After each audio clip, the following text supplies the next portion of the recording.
Hello， 大家好，我是种豆主阿鹏。今天在这里分享一个东南沿海地区老百姓小时候的味道。这道菜和榴莲一样，两极非常的分化，化。喜欢它的人爱得要生要死，而不喜欢它的人就远远的躲开了。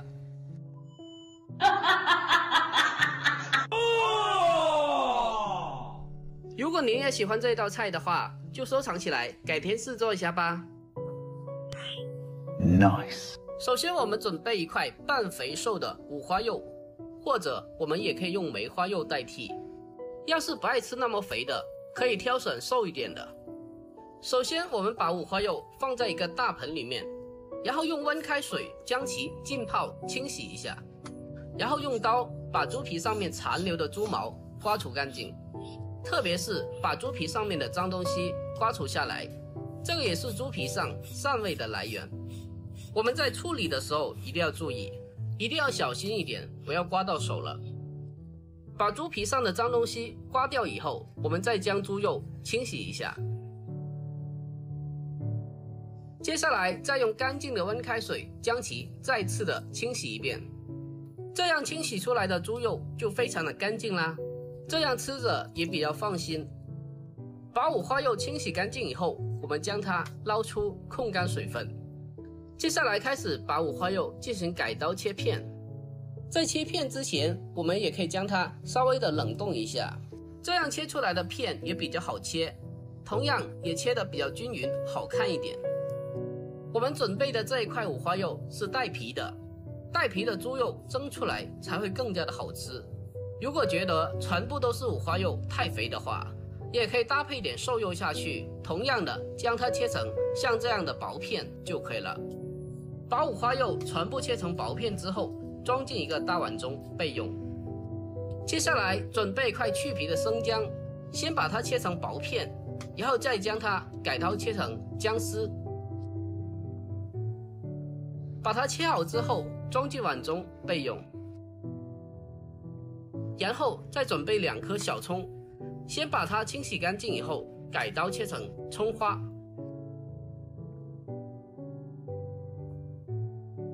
全部切好之后给它装进碗中备用。再准备一根红辣椒，先把它的辣椒把去掉不要，再将它切成大概6-7公分的长段，然后再把里面的辣椒籽去掉。接下来先把它改刀切成红椒丝，然后再将其改刀切成红椒米。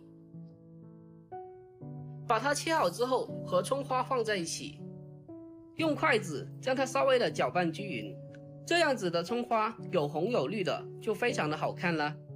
然后先放开一旁备用。接下来起锅烧水，先用大火把水烧开，锅中加少许的料酒进来，等到水彻底的烧开以后，再把刚刚切好的五花肉放进锅中，用筷子把猪肉快速的打散。在这里一定要注意，只是把五花肉简单的过一遍热水就可以了，这样不但能够去除猪肉的腥膻味，而且还能够使猪肉定型。猪肉下锅以后将它烫30秒，然后将其迅速的捞出控干水分。接下来把简单烫过的五花肉放进一个大碗中，然后再准备一瓶臭香的咸虾酱。太上头了，给它来上1大勺的咸虾酱。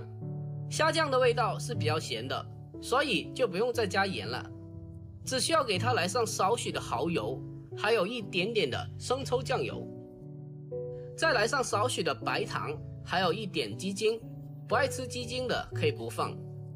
最后来上适量的胡椒粉，还有料酒，去香增腥。老抽来上一点点调色，最后用我发财的小手给它捉拌均匀，把虾酱和所有的调料充分的捉拌均匀，给它不停的去捉拌，让所有的食材还有调味料完全的融为一体。将它捉拌均匀之后，再给它来上少许的淀粉，可以用土豆淀粉或者是玉米淀粉。加淀粉的目的可以让食材锁住味道，同时还可以让猪肉吃起来更加的鲜嫩。但是淀粉的量不能太多，只需要薄薄的一层就可以了。把淀粉抓拌均匀之后，再给它来上一点花生油，最后再将它简单的抓拌几下，抓拌均匀就可以了。接下来准备一个干净的盘子，把腌制好的五花肉整齐的码放在盆子里面。亲爱的朋友们，视频都看到这里了，如果我的视频对您有帮助的话，那就伸出您发财的小手，帮小老弟点个赞呗。您的每一个点赞和留言都是我前进的动力，在这里真心感谢您了，感谢您。把它摆放整齐之后，将它的碟边擦一下，不然蒸熟后是很难擦掉的。最后把剩余的酱汁淋在上面，再把切好的姜丝也撒在上面。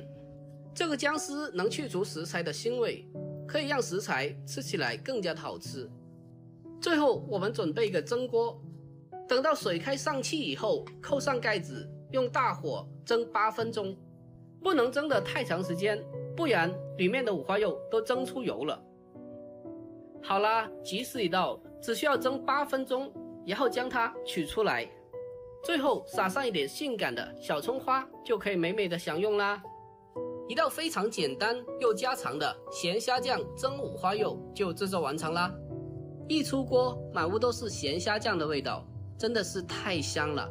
虾酱如果是单独闻的话，味道会比较重，但是如果搭配五花肉这样蒸的话，味道是不一样的，吃起来非常的好吃。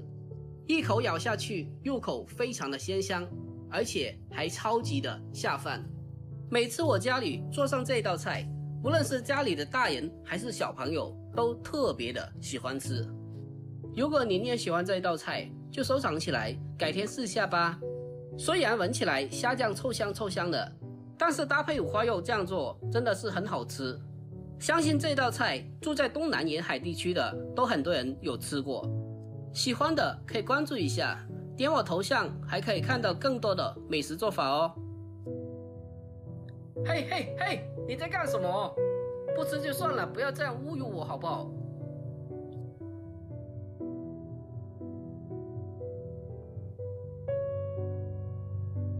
不知道为啥我家的猫咪就是比较挑吃，平常很多东西它都不吃，不知道为啥。